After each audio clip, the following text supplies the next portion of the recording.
சென்னைக்கு அப்புறம் பெரிய நகரமாக, முக்கியத்துவம் உள்ள நகரமாக, பொருளாதார மையமாக இருந்த மதுரை இன்னைக்கு இந்தியாவிலேயே எந்த நகரத்துல குப்பை அதிகமா இருக்குன்னா குப்பைகள் நகரத்துல மதுரை முதலிடத்துல இருக்கு.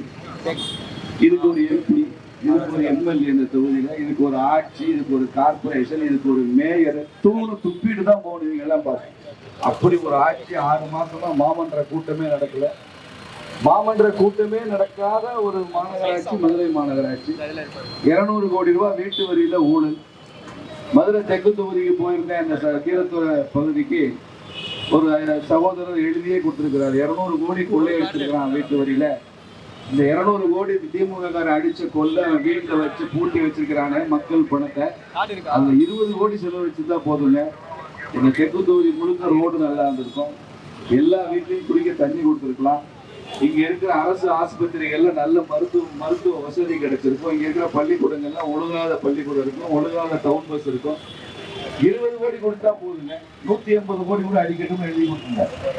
எவ்வளவு வலுத்தெரிச்சல்ல மக்கள் இருக்கிறாங்க பாருங்க. 200 கோடி ரூபாய் ஒரு மாநகராட்சியில ஒரு நகரத்துக்குள்ள கொள்ளையடிக்க முடியுமான்னா அந்த சாதனையை செய்து காண்பித்தது.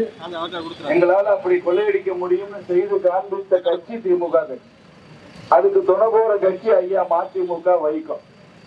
வைகோலாம் ஏன் கட்சி நடத்துறாருன்னே தெரியல. திமுகவை எதிர்த்துதான் இவர் கட்சி ஆரம்பிச்சார். திமுகவை ஆட்சியில ஒழிச்சிருவேன்னு சொல்லிதான் கட்சி ஆரம்பிச்சார். இப்ப தான் ஒழிஞ்சுக்கிறதுக்காக அவர் போய் திமுக நினைத்து ஸ்டாலினுக்கு கொடுத்துக்கிட்டு இருக்காரு. இங்க அண்ணன் பூமிநாதன் வேட்பாளரா நிறுத்திருக்கிறாரு. பூமிநாதனுக்கு நாம ஓட்டு போட்டு அவர் சென்னையில போய் யாருக்கு ஓட்டு போட போறாரு? ஸ்டாலின் முதலமைச்சருக்கு ஓட்டு போட போறாரு.